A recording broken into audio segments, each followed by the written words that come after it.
Bien, buenas tardes. Aquí estamos de nuevo.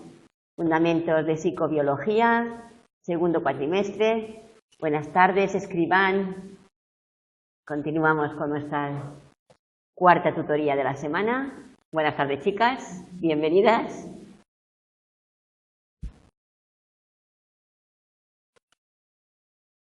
Bien, nosotros la semana pasada dejamos el capítulo.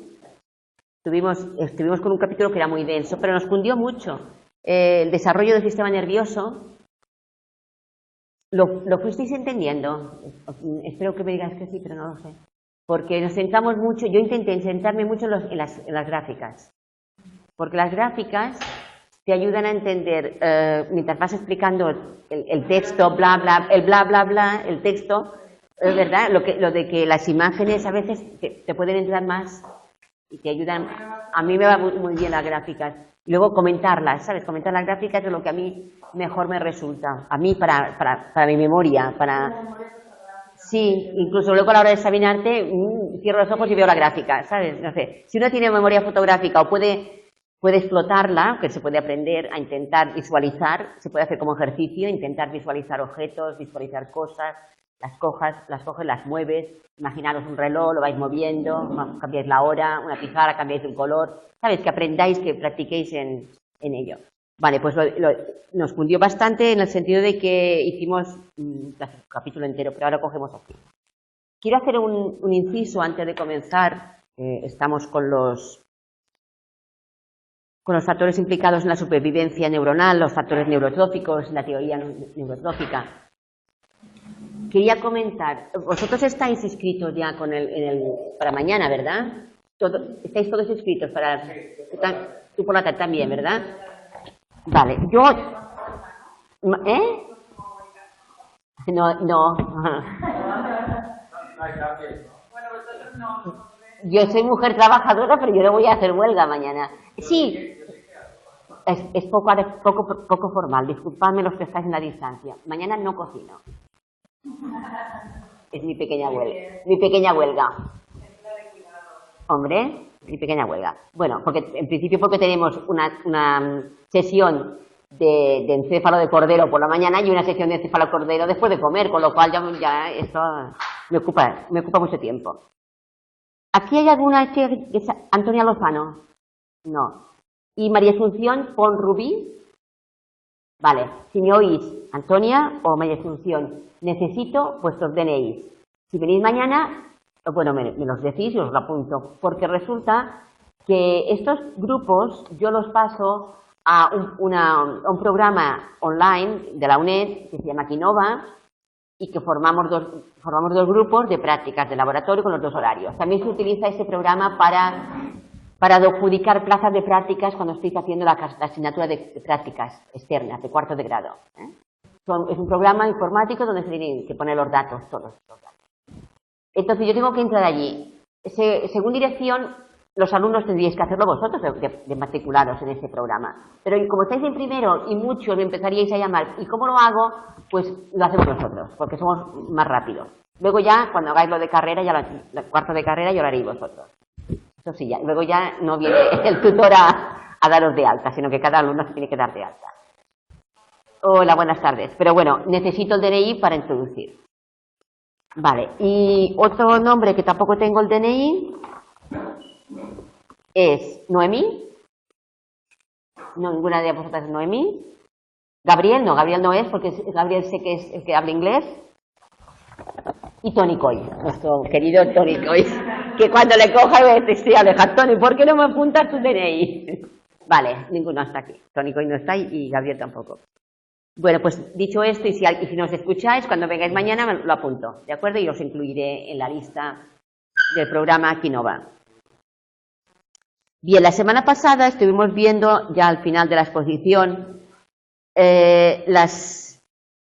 estos factores implicados en la supervivencia neuronal, donde estuvimos comentando que tendríamos la sustancia neurotrófica, que fue descubierta por Rita Levi Montalcini, por eso está ahí en la fotografía aquí al lado, y que esta sustancia neurotrófica dio pie a la teoría neurotrófica, ¿verdad? Donde esas neuronas nacen en cantidades superiores a las que son necesarias y compiten entre ellas por la sustancia neurotrófica que emanaría desde los órganos diana, desde las dianas.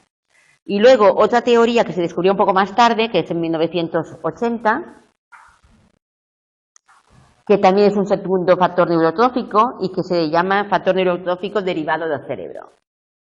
Por tanto, en ambos casos sí que habría unos factores neurotróficos o neurotrofinas que pueden ser que actúan desde el sistema nervioso central y también en el sistema nervioso periférico, en ambos.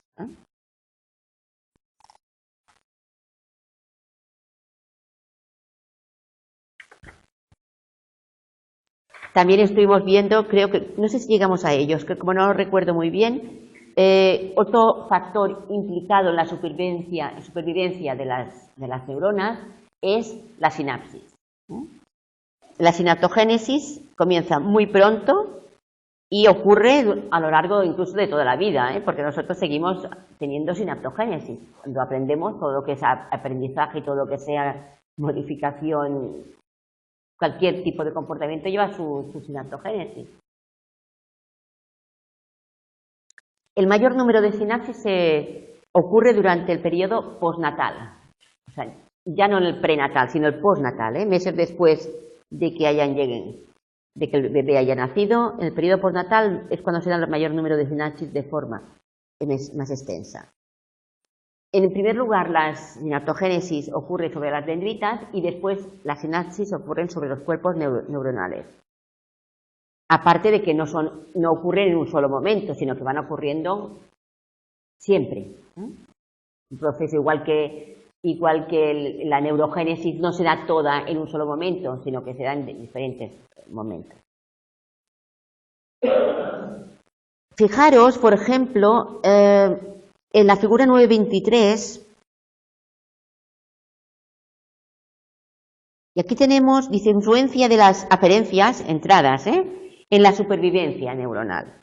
Aquí, por ejemplo, en pollos lo que hacen es que eliminaron aferencias desde la cóclea a un nervio auditivo. Seccionaron unas entradas informativas en esos pollitos. ¿Qué ocurre? No ocurre lo mismo, no se pierde la misma cantidad de sinapsis si se hace cuando son adultos que cuando son embrionarios o postnatales. Fijaros, la línea verde, donde hay muy poca pérdida, porque la variable dependiente aquí dice porcentaje de pérdida de células. Y la mínima expresión de pérdidas, pues, y se mantiene por igual cuando se extirparían esas entradas o aferencias en adultos. Mientras que cuando es postnatal, P14 sería postnatal a los 14 días, lo pone abajo me parece, pero bueno, P14 sería postnatal 14 días y E2 sería embrionario 2. Se pierden muchas más células. Esto es una muestra de cuáles serían las etapas donde se pierden más sinapsis. Es decir, a más conexiones, recordemos que hemos hablado también de las neurotrofinas, a más conexiones, más neurotrofinas. Y cuanto más conexiones, más fuerza puede hacer esa conexión, esta sinapsis, y más seguridad tendrá de que se mantenga. Otra cuestión también es la experiencia que viva el recién nacido. Según la experiencia, sea sensorial o motora, pues va a reforzar esas conexiones conforme a su propia experiencia. Cuanto más sean requeridas esas vías para su comportamiento, más se refuerzan. Si hay unas vías que no se utilizan, pues se mueren, porque no son utilizadas. Otros factores que influyen en la supervivencia, no era esta clase que tenías que venir. Pensaba eso práctico, me he equivocat. Ah, no, pero els demás... Ja ho sé, per això. T'apuntes. No, llibre no hi ha res. No, pero apúntate, espérate. Ah, vale, no. ¿Qué te apuntas? Sí. ¿Tienes boli? Te apuntas a las 9:30 o a las 16:30. 9:30. 9:30. Mira, apellido, nombre y DNI. Bueno, una pequeña introducción. ¿Y una? Ah, sí, muy bien. Sí, la pinza, para quitar la tía madre. No es para depilarte las cejas, ¿eh?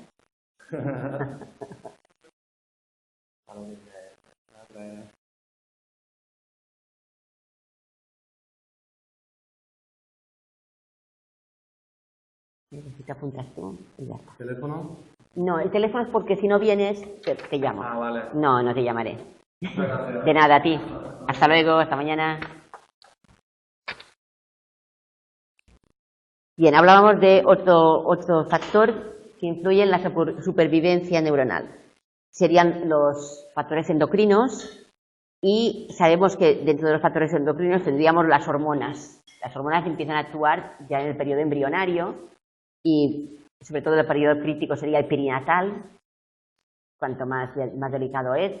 Postnatal también, pero más influencia drástica y más influencia en el perinatal, porque sabemos que las hormonas gonadales, la testosterona, por ejemplo, y en su ausencia, las hormonas van a configurar nuestro encéfalo.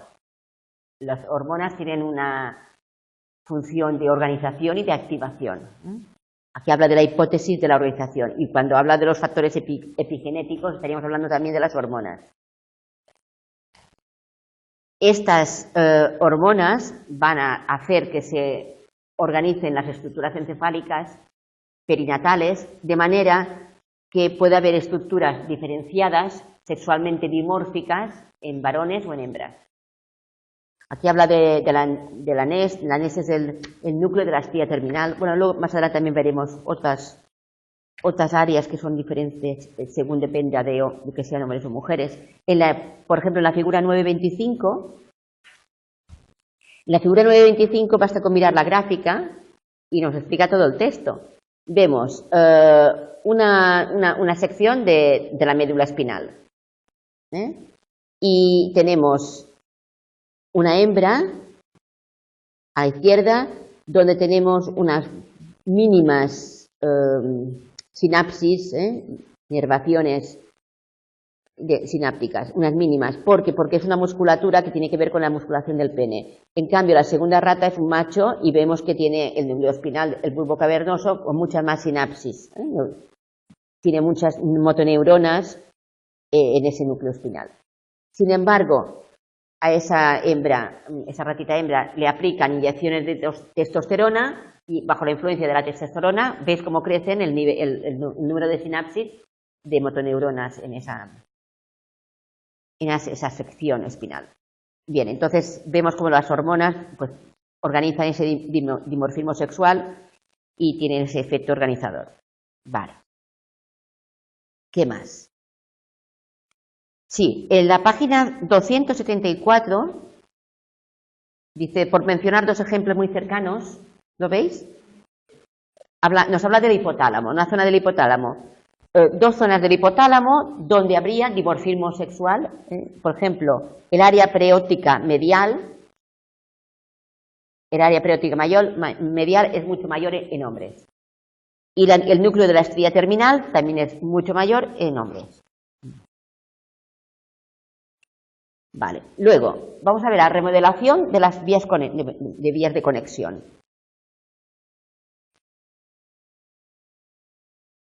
En el periodo postnatal habría una remodelación fundamental, que también le llaman remodelado, y que tiene que ver con la eliminación de sinapsis. Recordamos que cuando la neurona fallece, muere por apoptosis, diferenciándola de la necrosis. Apoptosis es la muerte neuronal programada.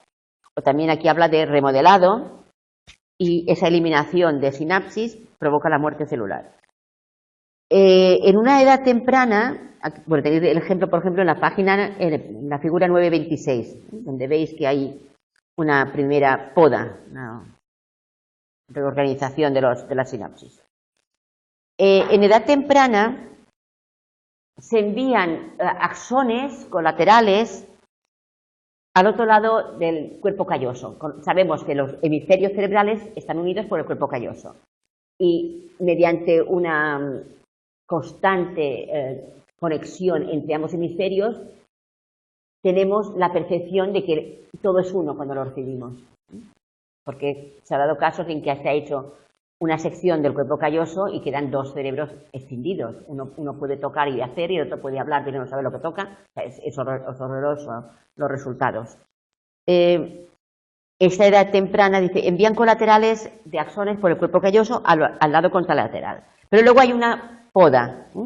Tenemos una poda. Vamos a ver cómo ocurre esas podas. Lo vemos en la figura 927.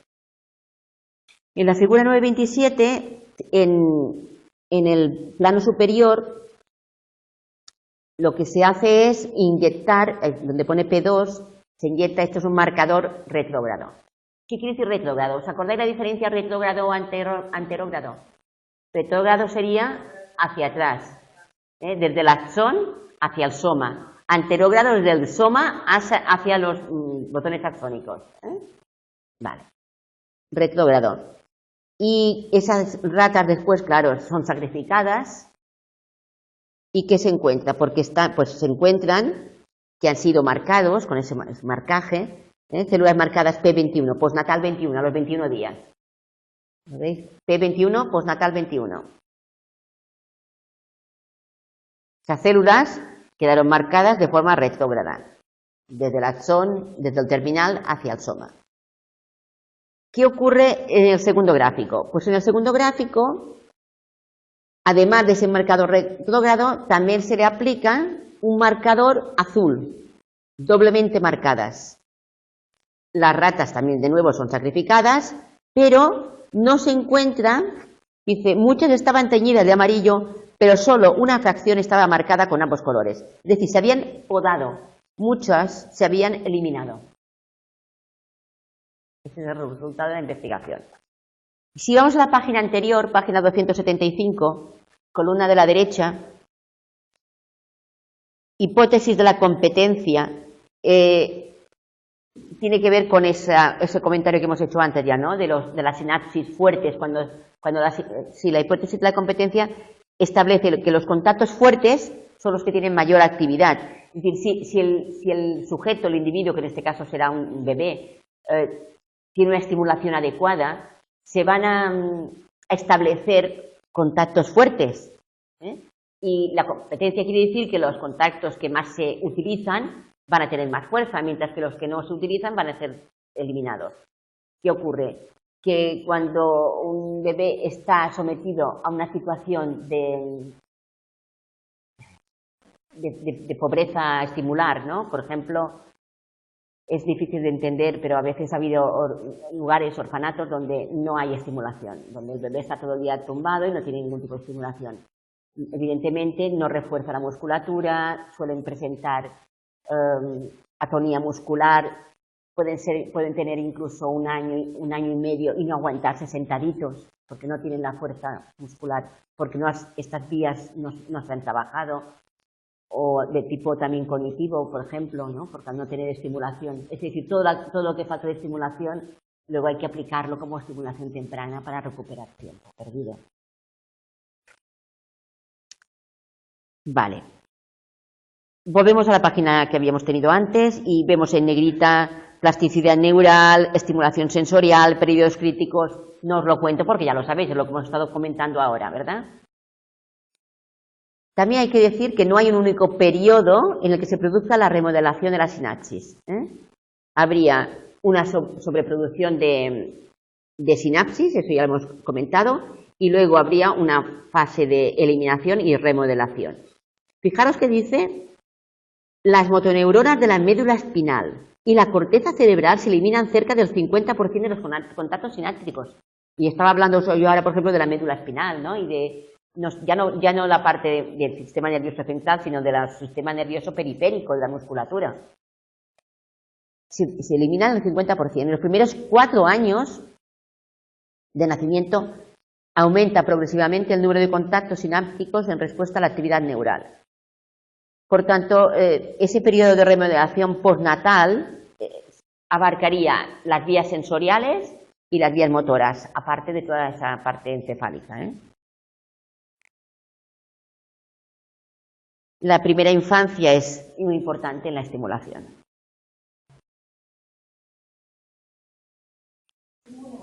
Dime.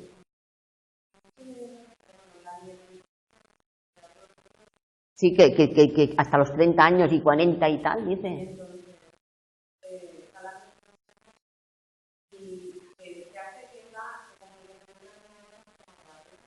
Sí. Pero por otro lado, me dice que, por ejemplo, que la rigidez que comenta. Que hay una serie de actividades como, por ejemplo, el idioma o el piano, sí, que tiene que ser pronto porque después a la mediación ya sí, mucho más trabajo. Sí. Pero si la mediación ayuda. Sí, pero aporta cierta rigidez. Porque facilita una vía.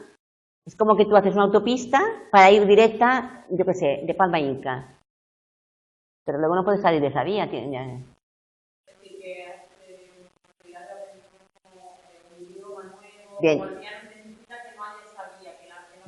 Bueno, necesita mi iniciación para que sea más rápido nuestro pensamiento, nuestra cognición, nuestra percepción, nuestra capacidad de aprendizaje. Eso a nosotros nos va muy bien la mielina, ¿vale? Pero también esa parte que dice que hay cosas de aprendizaje temprano porque luego cuesta más, porque aporta cierta rigidez. No dice que, ten en cuenta que hablamos siempre de plasticidad neural, con lo cual el aprendizaje es cambio neurológico. La plasticidad neural es cambio, son cambios. Son cambios, la plasticidad neural. Aprendizaje es cambio. Entonces, la mielinización, según nos cuentan, tiene una dirección, yo ahora ya salto ya 4 páginas de golpe. Tiene una dirección caudal-rostral. Empieza por las zonas caudales, más caudales. Los adolescentes, las niñas, con las hormonas por los pelos y los lóbulos frontales sin mielinizar. No están mielinizados en la adolescencia, los lóbulos frontales. Pues se mieliniza mucho más tarde. Con lo cual, a ver, pues hacemos lo que podemos.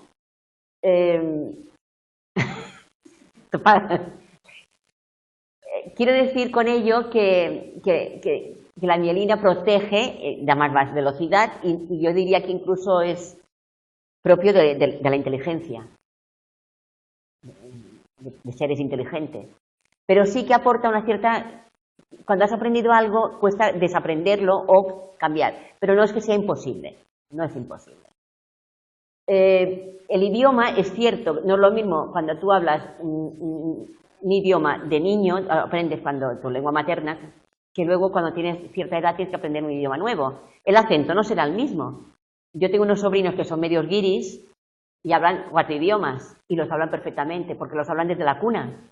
Es verdad que estuvieron 3 años sin decir ni mu, porque tardaron más en hablar, pero ahora hablan 4 idiomas.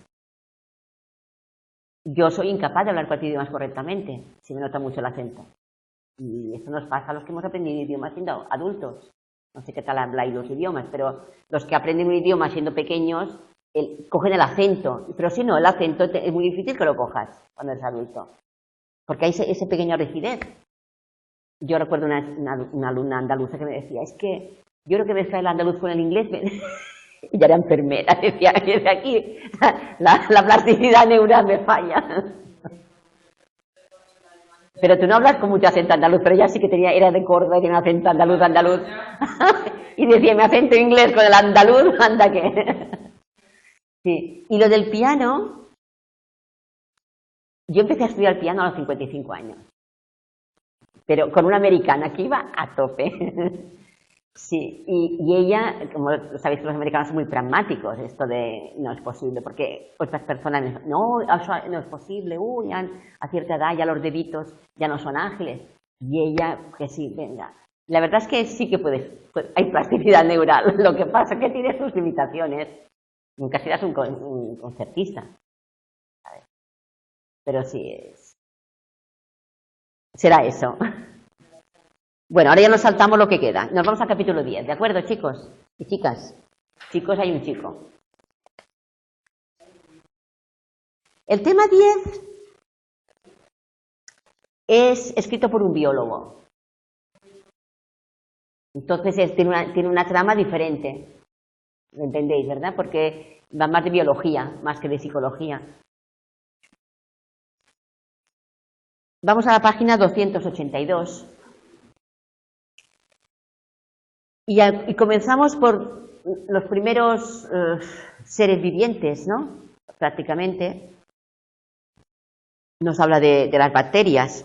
Y os recuerdo, las bacterias no tienen núcleo, por lo tanto son procariotas.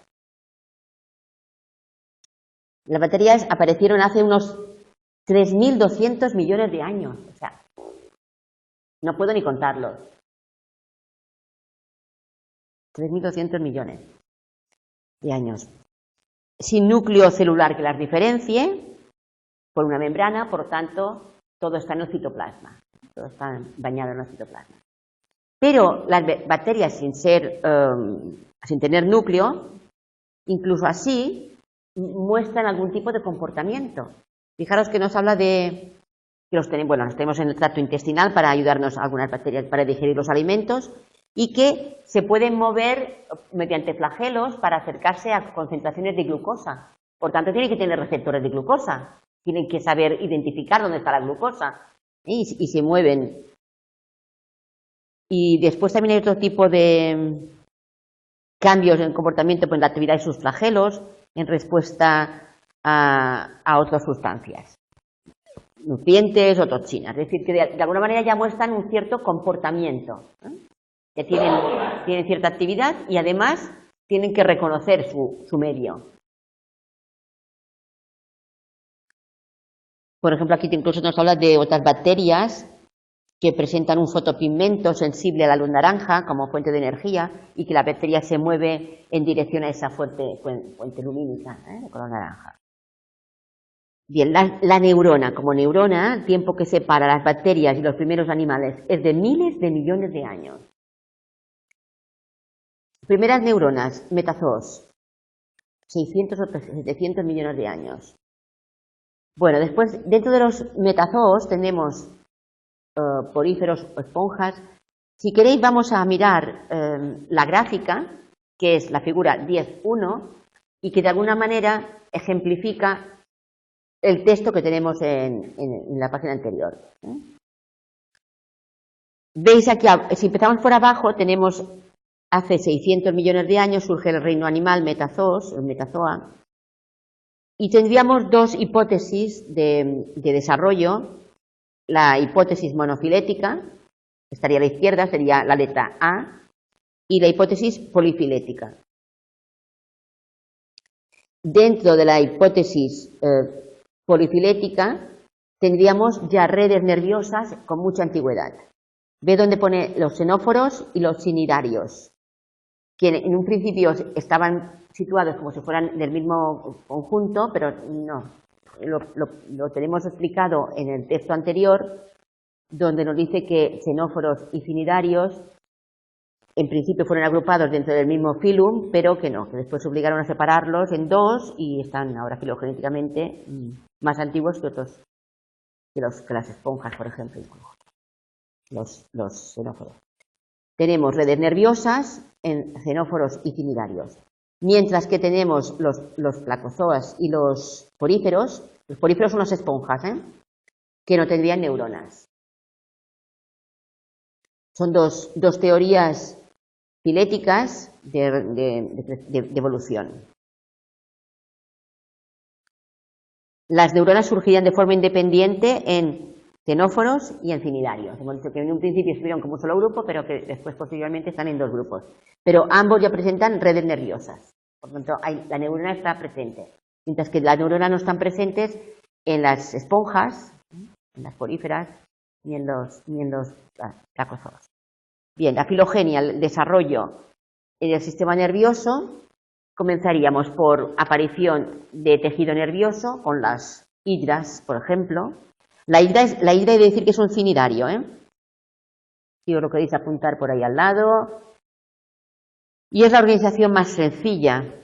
También las medusas, por ejemplo, las medusas también son cnidarios y tienen tejidos nerviosos organizados en una red difusa.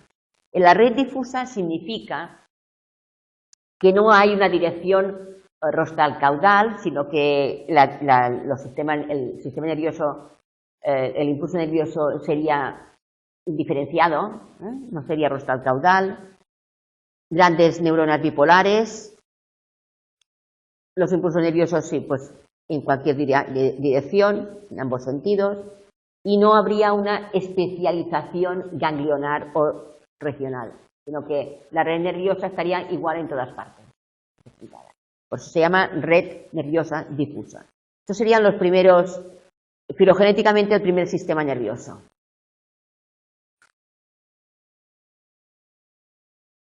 Luego iríamos al sistema nervioso ganglionar y vemos también otros cnidarios, como son las medusas, las anémonas, que también presentan la red nerviosa difusa. Sí, estos serían también del mismo estilo. Son agrupaciones nerviosas muy simples, muy indiferenciadas. Comienza la formación de alguna manera encefálica, preencefálica, ganglionar, donde estarían agrupados diferentes ganglios de forma rostral con los anélidos. Los anélidos son los cuquitos, los gusanos, lombrices de tierra, sanguijuelas, gusanitos. Los anélidos ya presentan una masa compacta, lo que se denomina ganglio, y formaría esas células nerviosas agrupadas de forma rostral. Receptores sensoriales, ganglios que envían también y reciben, es decir, ya habría una agrupación nerviosa conjuntada en una zona concreta, de manera que ella se diferencia de esa red nerviosa difusa donde no hay una especialización, sino que aquí ya sí, esa masa compacta, denominada ganglio, que favorece ese contacto entre las células nerviosas y que integra la información. Y pasamos a la figura 10.3, y aquí vemos los anélidos, vemos lombrices de tierra en A y sanguijuelas en B. Un dibujo de eso salió en examen hace años. Por eso miro tanto los dibujos, porque sabéis que en el examen hay 30 preguntas, pero creo que hay 5 de aspecto práctico, ¿no es verdad? Pues mirad los dibujitos. ¿Y cuál era la pregunta? Pues poner conectivo, conisura, ganglio, los nombres. Por eso os aviso, ¿eh?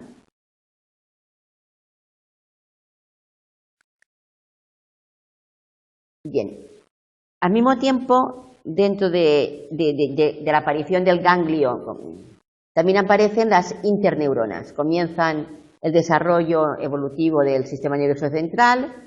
Ello favorece el procesamiento de la información, la integración de esa información. Bueno, y aquí pone ganglios cerebrales o encefálicos, simplemente denominado cerebro. Esa zona rostral donde se agrupan los ganglios. En la figura 10.5 tenemos un paso más en la evolución y tenemos la encefalización como patrón general de organización del sistema nervioso central en artrópodos y moluscos. Los insectos, por ejemplo, que serían los artrópodos, los insectos ya también poseen un ganglio encefálico, lo veis en A, veis el ganglio aquí en la figura grande, y en los moluscos tendríais el pulpo, que es un cefalópodo, y también tiene ya un encéfalo en la zona de la cabeza. Es el invertebrado con el mayor cerebro y el mayor variado repertorio conductual, gran capacidad de aprendizaje y memoria. Artrópodos son los insectos y los cefalópodos son los moluscos. De alguna manera comienza esa actividad nerviosa a permitir movimientos más finos, aprendizaje, mente, de alguna manera capaz de dirigir conductas, de dirigir repertorio conductual hacia ciertos fines. Dentro de los artrópodos, los insectos, vemos aquí una cucaracha en la figura 10.6, donde nos habla de las limitaciones. Limitaciones de velocidad, de transmisión del impulso nervioso. Vale, recordemos que los invertebrados carecen de mielina. ¿Recordáis cuando aprendimos la comunicación neuronal? y teníamos dos páginas, uno de mielinizados y otros sin mielinizar, mielinizados los mamíferos y nosotros en principio, y sin mielinizar, por ejemplo, los calamares. Calamares no tienen mielina sus axones y tienen que gastar más energía y también aumentar mucho el tamaño de sus axones para tener un buen impulso rápido. Los axones en respuestas críticas tienen que desplegar un gasto importante. La limitación, por ejemplo, en los insectos, pues que el caparazón no permite que se amplíe el tamaño. Por lo tanto, no puede haber mayor velocidad porque no puede crecer más. Entonces, dentro de la velocidad posible, dentro de cada cuerpo, tendrán unos artilugios que podrán poner en marcha en momentos puntuales de huida, por ejemplo, ¿no? En los vertebrados, uno de los vertebrados más antiguos, salvo las lampreas.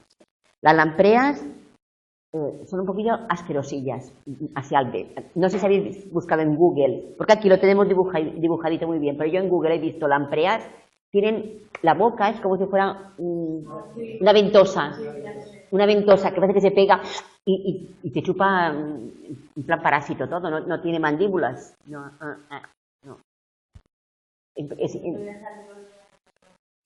Es impresionante, ¿eh? Sí, da un poquillo de cosa, ¿eh? Sí. No.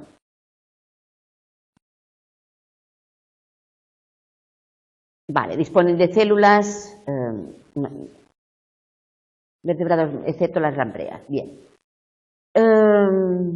Vertebrados. En los vertebrados tenemos columna vertebral. Por eso sería el filo de los cordados, de la cuerda, ¿no? Los cordados. Recordad que al formarse el pequeño embrión en las primeras fases de la placa, tenemos endodermo, mesodermo y ectodermo. ¿Recordáis las tres? Y el mesodermo, a nivel de mesodermo, tenemos la notocorda, que es el precursor de la columna vertebral. Y aquí cordado es por eso también, notocorda o cuerda dorsal. No, pero ¿la has visto en Google buscas lamprea y es una ventosa, porque aquí la ves casi como que dice, bueno, que es tan normal, ¿no? Pero cuando la ves en foto así, en vivo y en directo, impresiona. Bien, el sistema nervioso periférico de vertebrados también tiene una organización ganglionar, recordemos los ganglios que están adosados a la médula espinal, dorsales y ventrales, para el sistema nervioso autónomo, que se llama con ganglios. Y una organización de polarización rostro-caudal. ¿Qué más? En la página 269 todavía nos habla de una especialización funcional dorsoventral. La organización dorsoventral y rostro-caudal se va dando en todo el desarrollo. Actualmente, la especie de vertebrado filogenéticamente más antiguo es la lamprea. Su origen se remonta a 470 millones de años atrás. Carece de mielina, aunque se mantiene una polarización rostrocaudal y especialización funcional dorsoventral. Bien, seguimos. Página 290, otra vez vemos aquí la lamprea, vertebrado más antiguo. Colículo superior. Porque a partir de aquí vamos viendo colículo superior, el cerebelo, los hemisferios cerebrales, es decir, vamos viendo cuál sería el desarrollo, y nos ponen algunos ejemplos. El crecimiento, los colículos superiores. Recordemos que el colículo superior estaría relacionado con la información visual y los colículos inferiores con el auditivo. Esto lo veréis mañana perfectamente porque veréis los colículos, los 4 colículos. Y entre los 4 colículos veréis la glándula pineal en el fondo. Entonces vemos como en un pez el colículo será menor que en un animal que utilice mucho más los sistemas visuales, por ejemplo, ¿no? Como podría ser aquí en la rana. El cerebelo El cerebelo filogenéticamente ha experimentado muchísimos cambios y tendríamos cerebelos que van desarrollándose en función de la adaptación al medio que tengan los animales. Por ejemplo, tenemos aquí que el cerebelo crece en tamaño dependiendo de la utilización y de la habilidad que necesite, que requiere ese animal. Tenemos aquí en la figura 10-14. El primero, si le queréis poner el nombre lo ponéis y si no abajo lo tenéis escrito. El primero es lamprea. Después vendría un tiburón, la trucha, salamandra, caimán, paloma y el gato.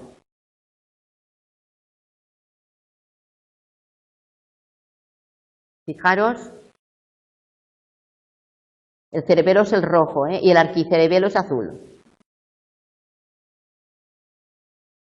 La paloma tiene gran cerebelo, y la trucha también, el gato también. Bueno, la salamandra de la lamprea, nada. En primates tendríamos el máximo grado de elaboración y plegado de la corteza del cerebelo. En cuanto a los hemisferios cerebrales,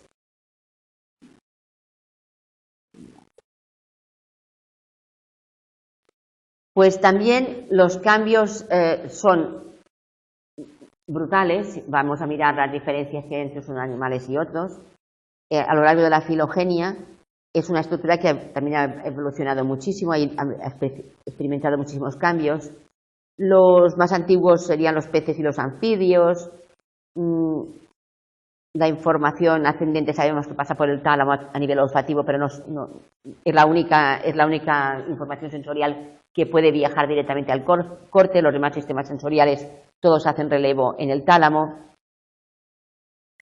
La expansión de los hemisferios cerebrales y su máxima expansión en aves y mamíferos.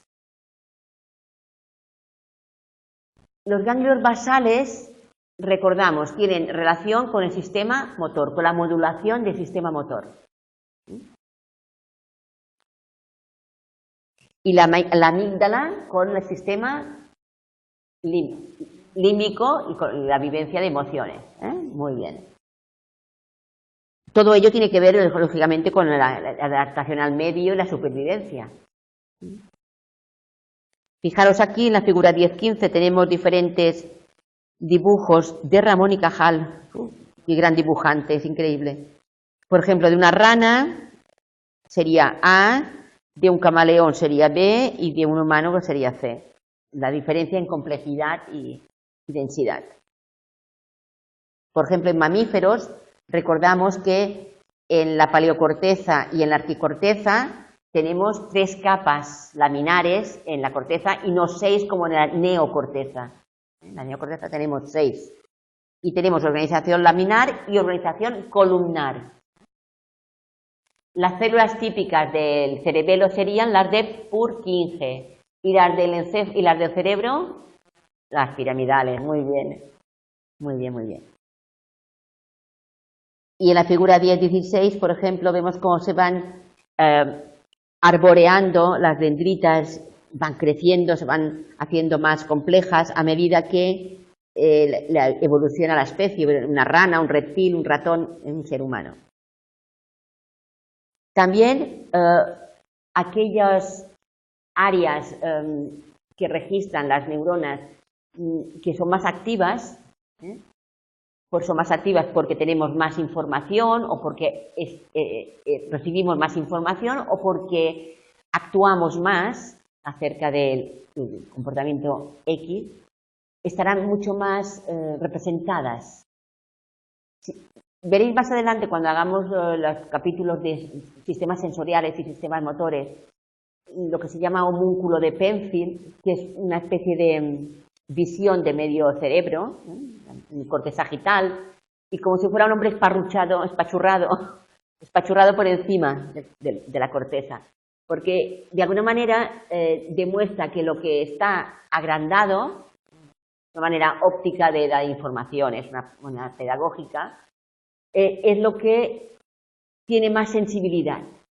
Por ejemplo, la yema de los dedos, los labios, la lengua, tendría mucho más sensibilidad que los muslos o que el trasero.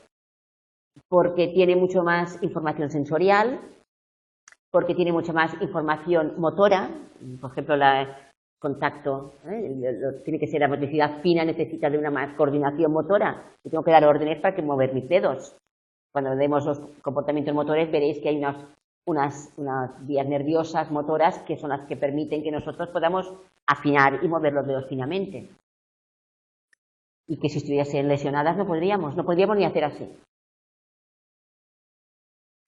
Y aquí en la página 295, por ejemplo, nos habla de la rata y del tacto. Y, por ejemplo, yo recuerdo las ratas, habla de animal nocturno, corteza visual, pero por ejemplo las ratas sabéis que tienen vibrisas, los bigotitos que se llaman vibrisas. Bueno, pues el área encefálica que recibe la información de las vibrisas está ampliamente representada, más que en otros animales. ¿Por qué? Porque ellos investigan con sus vibrisas, tocan, y las vibrisas, su zona encefálica donde llegaría esta información está mucho más representada que en otro animal.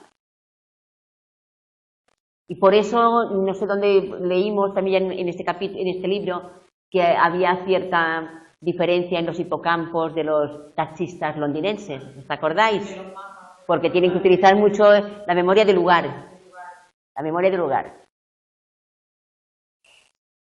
Áreas corticales de asociación. Las áreas corticales de asociación son esas áreas encefálicas donde se integraría toda la información sensorial, de inicio de control motor, donde integramos incluso las percepciones, sería la parte donde se guardarían toda la información de forma más abstracta.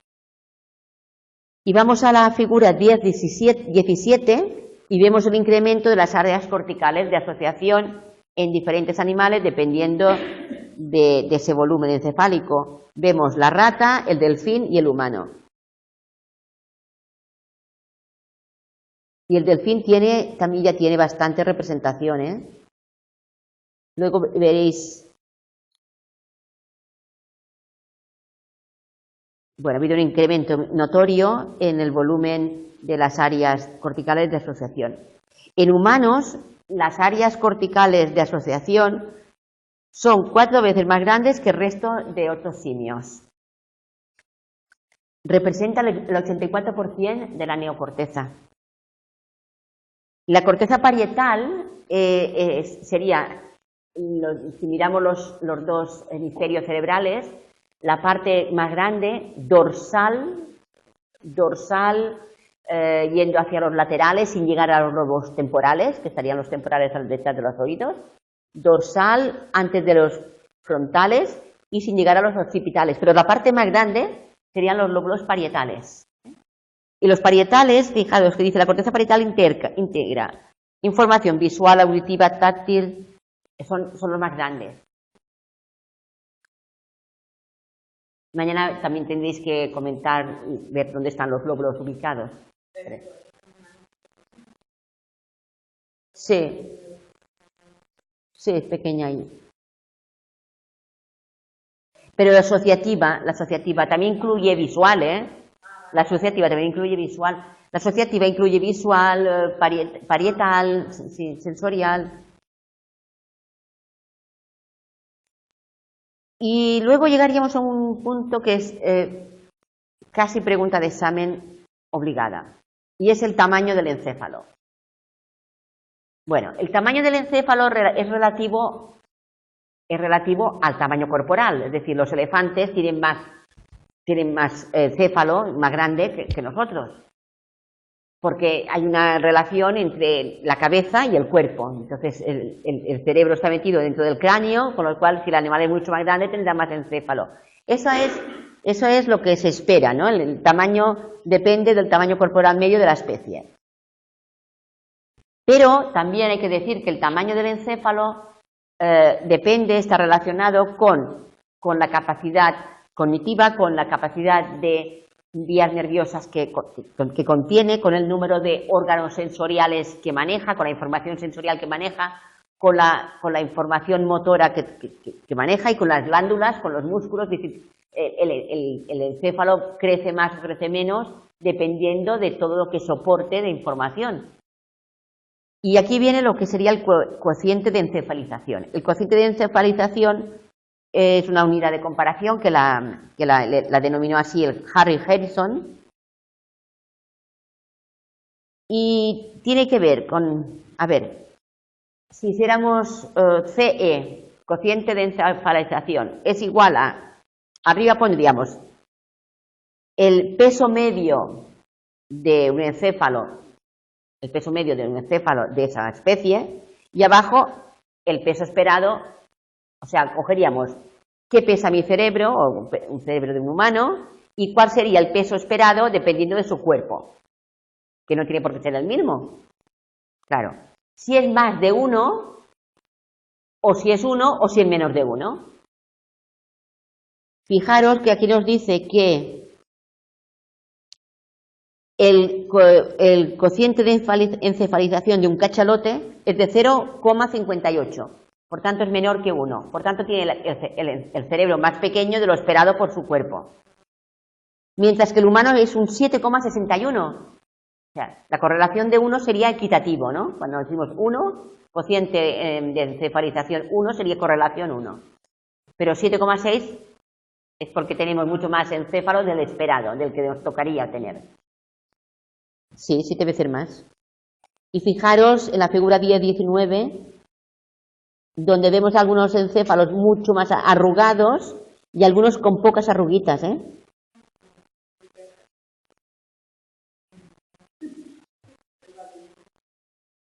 Sí. La jirafa tiene muchas arruguitas también, ¿eh? Sí, el chimpancé también tiene bastantes arrugas. Sí. Mientras que el babuino lo tiene muy lisito. El babuino no tiene muchas arruguitas. Bueno, pues ahora vamos a imaginarnos esa figura 10-20, vamos a analizarla, porque esta figura 10-20 a veces ha salido en exámenes. La 10-20.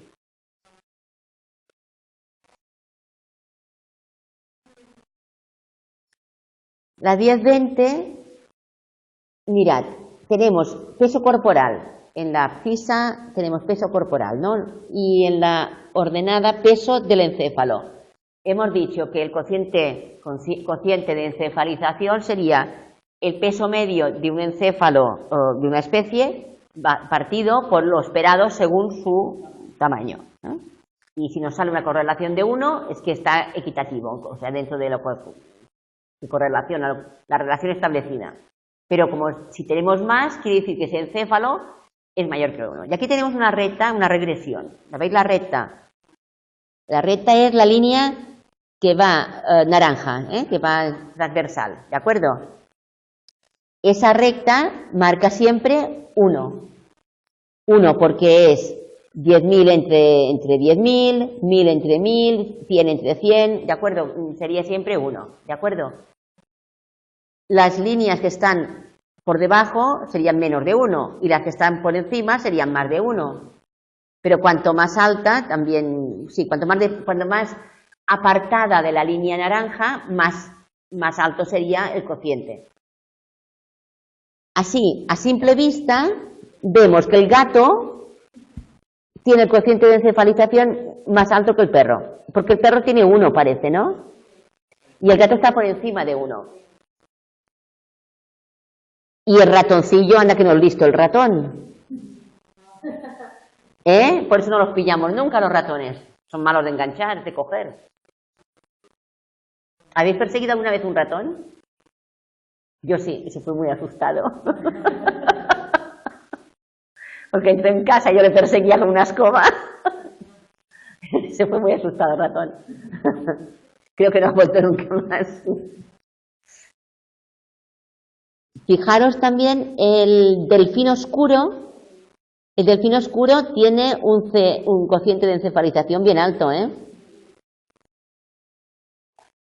La ballena azul lo tiene bajo, el hipopótamo bajo, Si os pusieran una gráfica así, que yo la he visto, suelen preguntar cuál tiene el mayor cociente de encefalización o qué animal tiene menor cociente. O sea, intentan que sepáis interpretar la línea, la gráfica. Este tipo de preguntas.